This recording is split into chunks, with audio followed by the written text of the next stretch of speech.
आदरणीय दर्शकवृन्द नमस्कार। तपाईहरू हेर्दै हुनुहुन्छ परिवर्तन न्युज.com। त दर्शकवृन्द, हिजो अस्ति झैँ आज पनि हामीहरू तपाईहरू समक्ष नयाँ कुराहरू लिएर आइरहेका छौँ। त आउनुहोस् दर्शकवृन्द, आज हामीहरू पोखरा महानगरपालिका वार्ड नम्बर 33 भगवती चौतारा कास्की बाघमारामा अवस्थित रहेको बाघमारा बहुद्देश्यीय साको सहकारी संस्था लीको वार्षिक साधारण सभा 2078 तथा 14औं अधिवेशनका केही झलकहरू। त आउनुहोस् तपाईहरू पनि यो झलकसँगै यो 9औं वार्षिक साधारण सभा बाघमारा बहुद्देश्यीय सहकारीका अध्यक्ष डिल्ली राम बरालको अध्यक्षतामा भएको यो कार्यक्रमका प्रमुख अतिथि माननीय अर्थमन्त्री रामजी बरालले गर्नुभएको थियो भने विभिन्न सङ्घ संस्थाहरू र वित्तीय सङ्घ संस्थाहरू विशेष गरी ब्याङ्कहरूका विभिन्न व्यक्तिहरूको यो कार्यक्रममा आतिथ्यता गर्नुभएको थियो। त आउनुहोस् दर्शकवृन्द, यो कार्यक्रमका केही झलकहरू जस्ताको तस्तै तपाईँहरूको माझमा। हाम्रो कार्यक्रमलाई माया गरेर हाम्रो निमन्त्रणलाई स्वीकार गरेर आउनुभएका आजका भग्म अतिथि गण्डकी प्रदेश अर्थ तथा योजना मन्त्रीज्यू, मञ्चासीन विशेष अतिथिज्यूहरू, समाजका विभिन्न तहको प्रतिनिधित्व गरी यहाँ पाल्नुभएका विशिष्ट महानुभावहरू सम्बन्धित हुन्छ र हामीले यसबाट मार्गदर्शन प्राप्त गरेछौँ। भोलिको दिनमा बाघमारा सहकारीलाई जिल्लाकै अनि नगरको उत्कृष्ट सहकारीको रूपमा चाहिँ अगाडि बढाउन सफल हुनेछौँ भन्ने आशा व्यक्त गर्दै र यहाँहरूलाई पुनः स्वागत गर्दै स्वागत गर्दै यहाँबाट बिदा हुन चाहन्छु। धन्यवाद। सानो चिजको कुरा राम्रो चिज यहाँबाट पनि सुरु हुन सक्दो रहेछ। 33 नम्बर वडा भन्दै जाँदा अन्तिममा भए पनि राम्रो काम यहाँबाट सुरु भएको चाहिँ मैले अनुभूति गरेको छु। अब यो लिखित प्रतिवेदन पढेर बेकार समय फाल्नु त्यति उचित मैले ठानिनँ, किन हाम्रो सेवा केन्द्र विस्तार भएको छ बिरौटामा। त्यो सेवा केन्द्रलाई हामी सबै सेयर सदस्य, सञ्चालकहरू र सम्पूर्ण तागत यहाँ लगाएर हाम्रो सहकारीलाई सबैभन्दा राम्रो सहकारी बनाउनको निम्ति हामी लाग्नेछौँ। एक त्यो हो। दोस्रो चाहिँ हाम्रो एउटा कोप्स मोडलमा हामी जाँदैछौँ। आजको सहकारी उत्पादनमा साझेदारी भनेको छ र त्यो चाहिँ अब सहकारीको पुँजीलाई हामीले छरेर होइन, अब हाम्रो पुँजीलाई साँच्चीकै यहाँ अब जति पनि यहाँ सञ्चालकहरू हुनुहुन्छ, मन्त्रीज्यू पनि हुनुहुन्छ, महानगरको नीति बनाउने ठाउँका सबै र हामी सबै छौँ। अब हामीलाई लागेको एउटा ब्लेम के भने पैसा किनेर पैसा बेच्ने हामी साँच्चीकै दलाल जस्ता। अब यो चिज भएर हामीले यो ब्लेम चाहिँ हामी अब खेप्न हुँदैन। सानै चिज भए पनि आजको साधारण सभाले एउटा चाहिँ उत्पादन उद्योगमा जानको निमित्त जति पनि सहकारी हाम्रो छिमेकी सहकारीहरू हुनुहुन्छ, जिल्ला सङ्घ, बचत सङ्घ सबै चाहिँ नेतृत्व अभियानमा रहेका साथीहरूले एउटा मेगा प्रोजेक्ट कास्कीको जुनसुकै ठाउँमा पनि हुनसक्छ त्यो होइन, सम्भावनाको अध्ययन गरेर हामीले यहाँबाट आह्वान गर्न चाहन्छौँ। त्यो अतिरिक्त सेयर पुँजीको सिर्जना गरेर यहाँ सेयर बन्द भनेका छैनौँ। त्यसैले अब हामी अस्तिको हाम्रो बसाइको एउटा निष्कर्ष पनि त्यो आएको छ। यहाँ चाहिँ दुग्ध प्रशोधनको सुरुवात गर्ने कि अथवा चाहिँ तपाईँको सहकारी ग्राम निर्माण गर्ने कि होइन, त्यसै गरी चाहिँ हामीले अहिले भनिरहेका छौँ यो कोअपरेटिभ भिलेज निर्माण गरेर अरू सहकारी जुन पोखरा चाहिँ फेवाताल र माछापुच्छ्रेको फोटो खिच्न आउने मान्छेहरूलाई एक छाक यहाँ खाना खुवाएर अथवा चाहिँ तपाईँको एक रात यहाँ बस्ने बनाउन सकियो भने बल्ल हामी सहकारी कर्मी हुन्छौँ भन्ने हाम्रो निष्कर्ष छ। र हामी प्रदेशभित्र सबैभन्दा पहिला हामीले एउटा प्रपोजल पेस गरेका थियौँ केन्द्रीय सङ्घले र हामीले, र त्यो प्रपोजल विश्व ब्याङ्कबाट पास भयो। तर हामीले दुःखको कुरा हो त्यो चाहिँ हाम्रो गण्डकी प्रदेशबाट हामीले दर्ता गरेर माथि लान सकेनौँ, किनभने कार्यविधि तयार नगरिदिनाले।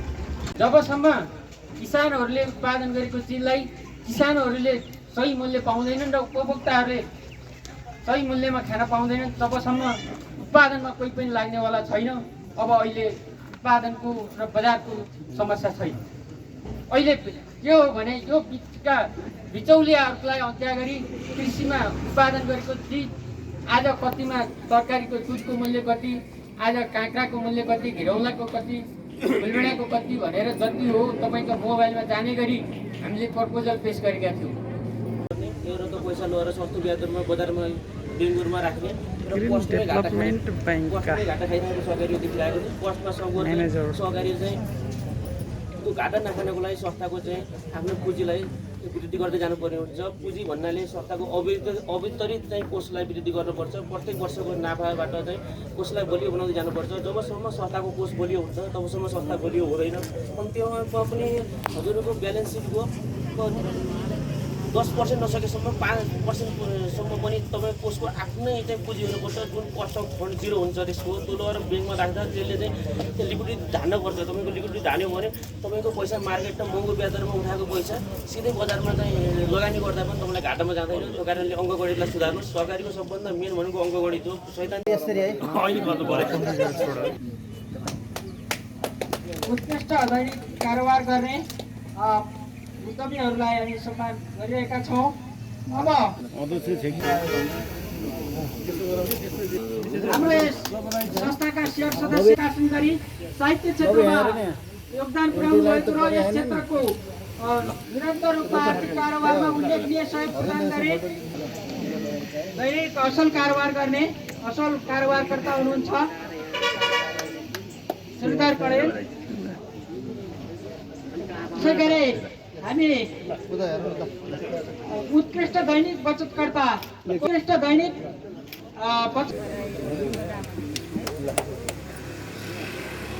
बचतशीलताको क्षेत्रमा उल्लेख श्री विष्णु प्रसाद पौडेलज्यूलाई म सम्मान ग्रहणको लागि श्रीभद्र सिक्का निवेदन गर्दछु। साकुरा एपेरी श्रीभद्र सीतादेवी बरालज्यूलाई यो सम्मान ग्रहणको लागि म आमन्त्रण गर्छु। सहयोग गरे बापत असल कारोबारकर्ता चिनु थापाज्यू। फोटो खिच्दाखेरि कोरोना लाग्दैन कि?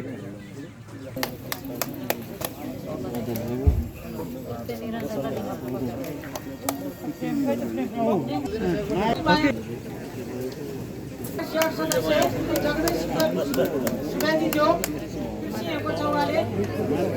निरन्तर रूपमा भएकोमा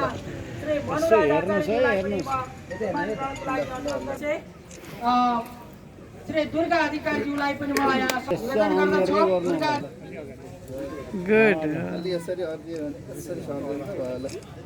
तिलक लामिछानेज्यू, विजय बरालज्यू सबैलाई समान गरौँ सहकारी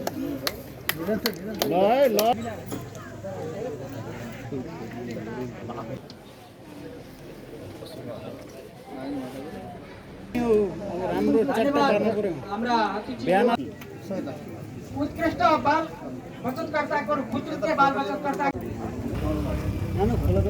गिरौटा सेवा केन्द्र महज्यू ज्येष्ठ नागरिक सम्मान कृष्ण प्रकाश भण्डारीज्यू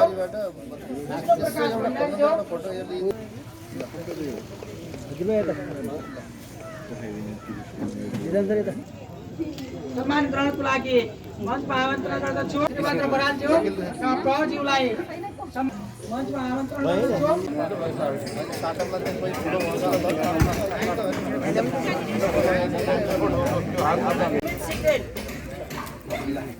त्यसै गरी उमेश सिक्रेल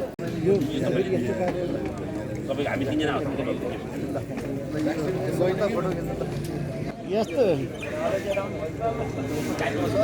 ल ए अध्यक्षज्यू हेर्नुहोस् यार व्यक्तिलाई म जय गणेश बचत तथा ऋण सहकारी संस्था तर्फबाट र म प्रतिनिधित्व गर्ने कोप प्रेसिडेन्ट सोसाइटी अध्यक्ष सहकारीका अध्यक्षहरूको र सञ्चालकहरूको संस्थाको तर्फबाट म हार्दिक नमस्कार व्यक्त गर्न चाहन्छु सम्पूर्णलाई।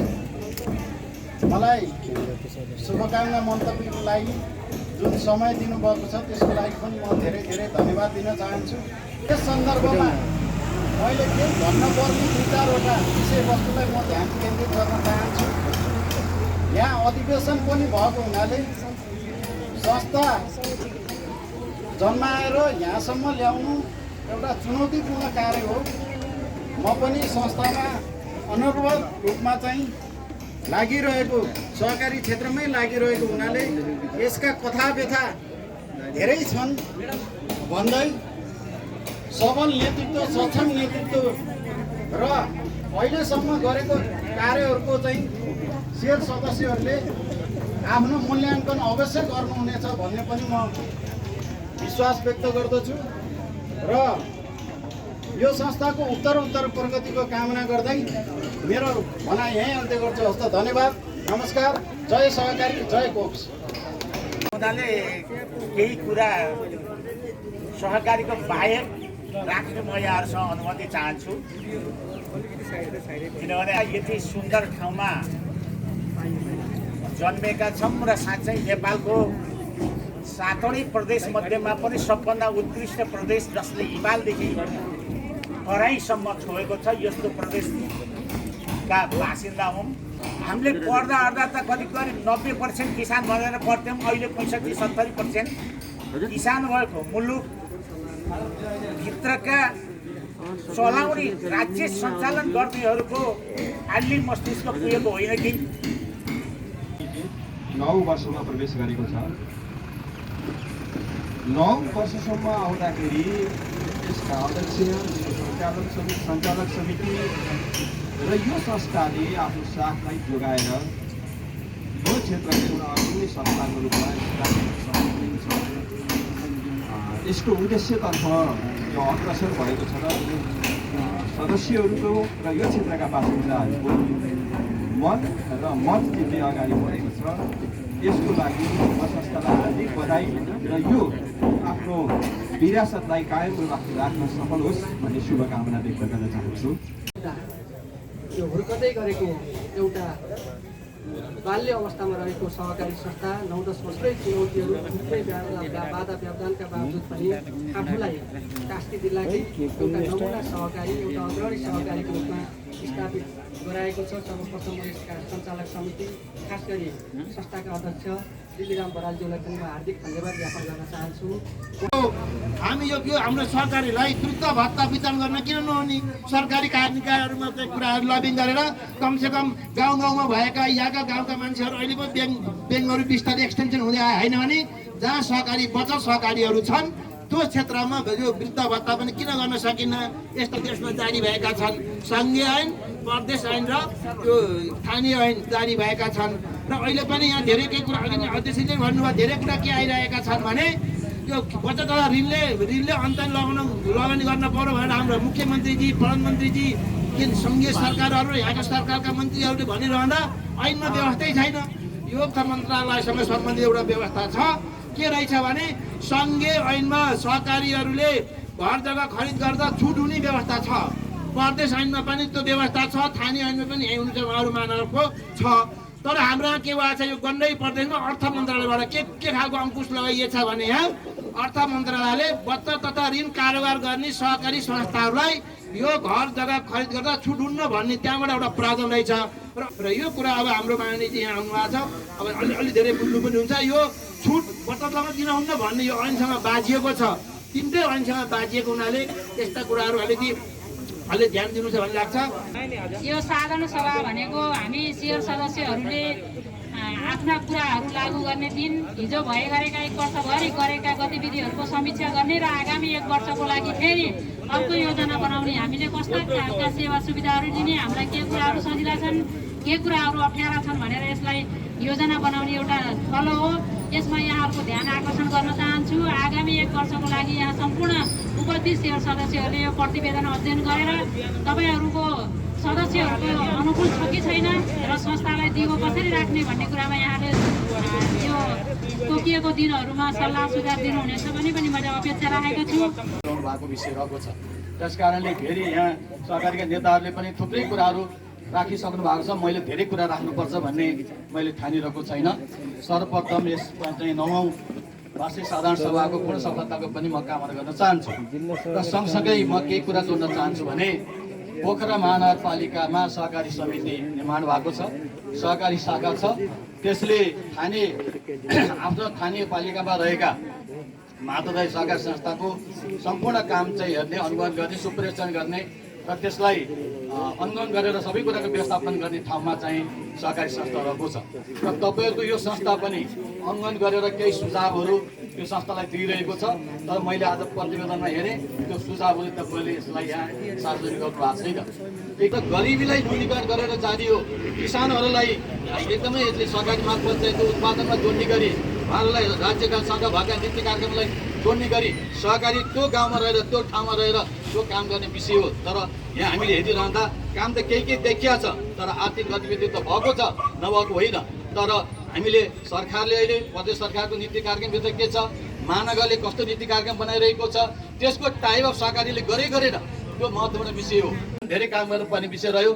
बचत तथा ऋण मात्रै गरेर त्यसपछि जय सहकारीका साथीहरूलाई ऋण यो विषयमा त्यसो मात्रै होइन, तपाईँहरूले समेत उत्पादनमा जोड्ने गरी जानुहोस्। त्यो विषयलाई जानुभयो भने सहकारीले यसको लागि बजेटको व्यवस्था गरिरहेको छ। तपाईँले दावा गर्नुहोस् महानगरमा त्यो कुरालाई अगाडि आउनुहोस् र प्रस्ताव राख्ने विषय बनाउनुहोस्। अरू हामीले गाउँ अहिले ओडामा जाँदाखेरि युवाहरू प्रतिशत बेरोजगार छन्, युवा उद्यमी हुन चाहिरहेका छन्। हामीले सहकारी मार्फत युवाहरूलाई कम्तीमा एउटा वडामा 10 जना युवाहरू त्यो खालको जाँगर र काम गर्ने इच्छा जागेका युवा छन् भने त्यो युवालाई उद्यमी बनाउने गरी उद्यमी तालिम दिने के विषयमा इन्ट्रेस्ट छ, बरु सहकारी मार्फत यी कुरा राख्न पर्यो भनेर सुझावहरू तपाईँ मार्फत आउँछ भन्न चाहन्छु। बचत तथा ऋणमा मात्र सीमित रहेर बस्न हुँदैन। जुन राज्यले भनिरहेको राष्ट्रले स्वीकार गरेको 3 खम्बे अर्थनीति छ, त्यो 3 खम्बे अर्थनीतिको मूल मर्मलाई समातेर हामीले बचत तथा ऋणको कारोबार गरेर मात्र होइन कि एउटा उद्यमशीलतातिर पनि लम्कनु पर्दछ। झन् यो सहकारी भागमा र बहुद्देश्य सहकारी एउटा बहुद्देश्य भएको हुनाले पनि यसले एउटा कुनै न कुनै व्यवसायतिर ढल्कन चाहिँ यहाँलाई म अनुरोध गर्दछु, एउटा व्यवसाय गरिदिनु होला भन्न अनुरोध गर्दछु। रहेका बाधा र अप्ठ्याराहरूमा नीति तथा योजना आयोगले सधैँ दिलाउन चाहन्छु। म सहकारी बहुद्देश्य सहकारी संस्थाले प्रदान गर्नुपर्ने ऋणको अधिकतम अंश उत्पादनमूलक रोजगारी सृजना हुने र कृषिजन्य क्षेत्रमा लगानी गरी समाजको विकासमा सहयोग पुर्याउन सफल रहोस् भन्ने शुभकामना दिन चाहन्छु। सहकारीलाई चाहिँ उत्पादनमा जोड्ने अर्को आफ्ना सेयर सदस्यहरूलाई कसरी अझ रियाक्सन गर्छ त्यतातिर लाग्छ। यो चाहिँ यो भाषण गर्दा यहाँबाट उभिएर भन्नुभन्दा पनि तलबाटै हामीले त्यो काम गर्नु व्यवस्थित गर्नु सजिलो के छैन भने भन्न त यस्तो कुरा गर्न सकिन्छ कि हामी यस्तो सम्भावना छ उस्तो सम्भावना छ भन्न सक्छौँ। सम्भावनालाई हामीले मध्यनजर गरिराख्नुपर्छ, तर गर्नका लागि तलबाट कुनै कुनै खालको प्रेरणा जगाउनु पर्दछ। त्यो हामी चाहे टोलका चाहे चाहिँ टोलबाट त्यसलाई चाहिँ हामी उत्पादनमा जोड्ने गरी हामीले काम गर्नुपर्दछ। तर पनि हामी त्यो चाहिँ काँति हुनु हुँदैन भने समग्र तरिकाबाट उत्पादन गर्ने र सहकारीले लगानी गर्नेतर्फ हामीलाई सोच्नु किन हाम्रो धेरै ठुलो सम्भावना दुधको ब्रान्डिङ। हामी दुधलाई प्याकेजिङ गर्न सक्छौँ एकदम ठुलो सजिलो। किन भन्नुहुन्छ भने हामीसँग यहीँ दुध छ, यहीँ 2टा सहकारीका सदस्यहरूको मात्रै दुध आयो भने हामी एउटा उद्योग राम्रोसँग चलाउँछौँ। अर्को कुरा के छ भने हामीले सहकारी ब्रान्डको कुरा गरिरहेको छौँ। सहकारी ब्रान्ड गरेर सञ्चालन गरेर हामी पोखरामा आएका सहकारीहरूलाई एउटा केन्द्र चाहिँ हामीले हाम्रो वडालाई बनाउन सक्छौँ। सहकारी संस्थाको 9औं साधारण सभा अधिवेशन कार्यक्रमका आदरणीय सभापतिजी, यस कार्यक्रममा विशेष अतिथिको रूपमा उपस्थित गण्डकी प्रदेशका योजना आयोगका सदस्यजी, पोखरा महानगरपालिका वडा नम्बर 33 का आदरणीय वडा अध्यक्षजी, मलाई याद आउने गर्छ यो संस्था दर्ताको प्रक्रियामा असाध्यै धेरै जटिलताहरू थिए। धेरै मेहनत, धेरै कठिनाई, धेरै प्रकारका जटिलताहरूसँग तपाईहरु पक्कै पनि जुझ्नुभयो, खेल्नुभयो। यसर्थ यो संस्थालाई यहाँसम्म लिएर आउने सन्दर्भमा तपाईँहरूका जुन प्रकारका भूमिका यहाँ देखिएका छन्, म यो भूमिका निर्वाह गर्न सक्नुहुने तपाईँ सबै अध्यक्षदेखि लिएर सिंह समिति हुँदै शेयर सदस्यज्यूहरूसम्म हृदयदेखि नै हार्दिक सम्मान प्रकट गर्न चाहन्छु, धन्यवाद पनि भन्न चाहन्छु। विषयवस्तु राख्ने हिसाबले यहाँ असाध्यै गहन सुझावहरू पनि हामीलाई प्राप्त भएको छ। अल मूल रूपमा गण्डकी प्रदेशको सरकारलाई अलिअलि खबरदारी पनि गर्नुभएको छ, अलिअलि रचनात्मक सुझाव पनि दिनुभएको छ र सँगसँगै गण्डकी प्रदेशको सरकारको दायित्व के हो, भुल्न हुन्न है भनेर फेरि बडो रचनात्मक हिसाबले सुझाव पनि दिनुभएको छ। तपाईँ सबै व्यक्तित्वहरूले दिनुभएका ती गहन सुझावहरू, गराउनु भएको सचेतता, अलिअलि गर्नुभएको खबरदारी, यी सबै कुराहरू सकारात्मक कोणबाट सकारात्मक उद्देश्यका साथ गण्डकी प्रदेशको सरकार सफल बनोस् र गण्डकीवासी दाजुभाइ तथा दिदीबहिनीहरूको वास्तविक व्यथालाई बुझेर काम गर्न सकोस् भन्ने असल नियतबाट दिनुभएको भन्ने कुरा मैले अनुभूति गरेको छु। यसर्थ ती गहन सल्लाह सुझाव दिनुहुने तपाईँ सबै व्यक्तित्वहरू प्रति म हृदयदेखि नै हार्दिक सम्मान प्रकट गर्न चाहन्छु। सहकारीलाई साँच्चै कसरी व्यवस्थित गर्न सकिन्छ, त्यो कानुनी हिसाबले कसरी व्यवस्थित गर्न सकिन्छ भन्ने दिशातिर पनि हाम्रा ध्यानहरू केही छन्। हामी अहिले 3 तहको सरकारको अभ्यासको प्रक्रियामा छौँ। यो 3 तहको सरकारको अभ्यासको प्रक्रियामा अस्वाभाविक रूपमा केही तालमेलहरू मिलिराखेको छैन। गण्डकी प्रदेशको सरकारले छिटो छिटो गर्न त खोज्छ, तर फेरि सङ्घले त्यो व्यवस्थालाई नबुझिदिँदाखेरि सँगसँग बाजिने हकमा फेरि तपाईँ खारेज गर्न पर्ने स्थिति पनि सिर्जना हुन सक्छ। यी आदि खालका केही कठिनाइहरू पनि हाम्रो बिचमा छन्। यहाँले भनि नै राख्नु भएको छ, ऐन नियम कानुनहरूलाई छिटोभन्दा छिटो व्यवस्थित गरिदिन पर्नेछ, अलि सहजीकरण पनि गरिदिन पर्नेछ, अलि सरल पनि बनाउनु पर्नेछ। धेरै झन्झटिला कानुनहरू हुँदै गर्दाखेरि केही अप्ठ्याराहरू पनि आएका छन् भन्ने कुरा पनि राख्नु भएको छ। स्वाभाविक रूपमा हामीले कसरी सहज बनाउन सक्छौँ, कसरी कानुनलाई ऐनलाई सरल बनाउन सक्छौँ, सामान्य किसानले पनि त्यो ऐनलाई बुझ्न सकोस्, त्यो कानुनलाई बुझ्न सकोस्, यो दिशातिर हामीले लैजानै पर्ने हुन्छ भन्ने सोचेका छौँ। यसर्थ यहाँहरूले जे अपेक्षा गर्नुभएको छ हामीले पनि हिजो तिनै अपेक्षा गरेका थियौँ। साँच्चै हामी विगतदेखि यहाँसम्म आइपुग्ने सन्दर्भमा विगतमा हामीले जे सोच्यौँ ती ठ्याक्कै हाम्रा त्यति बेलाका सोचहरूले अहिले सार्थकता पाइरहेको छैन। कता कता खल्लो महसुस हामीलाई पनि भएकै छ। यद्यपि फेरि म अहिले तपाईँहरूको बिचमा हिजो एउटा कार्यकर्ताको रूपमा आएको थिएँ, सानो सानो नेताको रूपमा आउने गर्थेँ, तर आज फेरि अलि मन्त्रीको रूपमा आइरहेको छु। मलाई अप्ठ्यारो पनि लागिरहेको छ। साँच्चै हिजो मैले जे भन्थेँ तपाईँहरूको बिचमा आएर आज ती चिजहरू खोइ त कहाँ प्राप्त हुन सके भनेर भन्दै गर्दा के भन्ने होला, अलिअलि अप्ठ्यारो पनि लागेकै छ। हामी हिजोका अप्ठ्याराहरूसँग जुझ्दै गर्दाखेरि, हिजोका जटिलताहरूसित जुझ्दै गर्दाखेरि स्वाभाविक रूपमा हाम्रा चेतनाहरू तिखारिएकै थिए। त्यसैले हामीलाई यहाँसम्म लिएर आएको हो। यो कुराको हेक्टा हामी सबैले राखेका छौँ भन्ने मैले ठानिरहेको छु। र मैले के मात्रै राख्न चाहन्छु भने जस्तै सहकारीलाई चक्रको रूपमा व्यवस्थापन गर्न पर्ने हुन्थ्यो। मूल रूपमा 3 प्रकारका सहकारी हुन्छन्। एउटा बचत तथा ऋण सहकारी, एउटा तपाईँ उत्पादन सहकारी र एउटा उपभोक्ता सहकारी। मायाको चिनो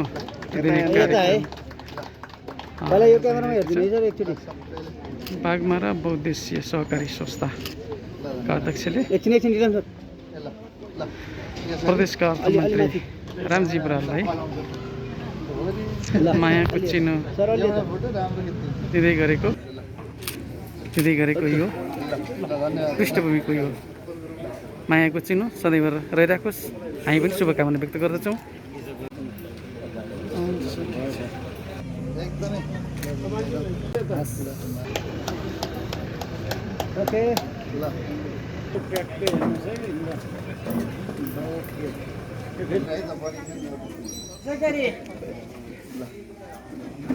यो त यसमा हेर्नु चाहिँ के पहिला यता हेर्नु okay no record no sir यता हेर्ने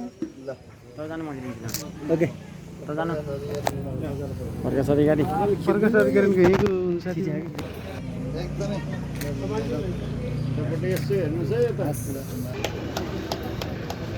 ओके ल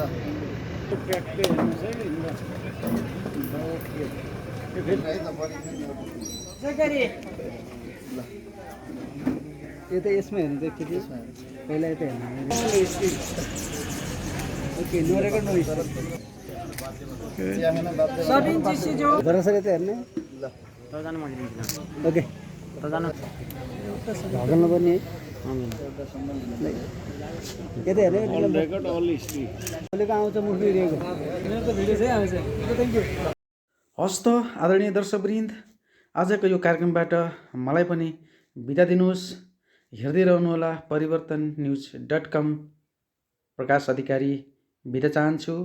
नमस्ते।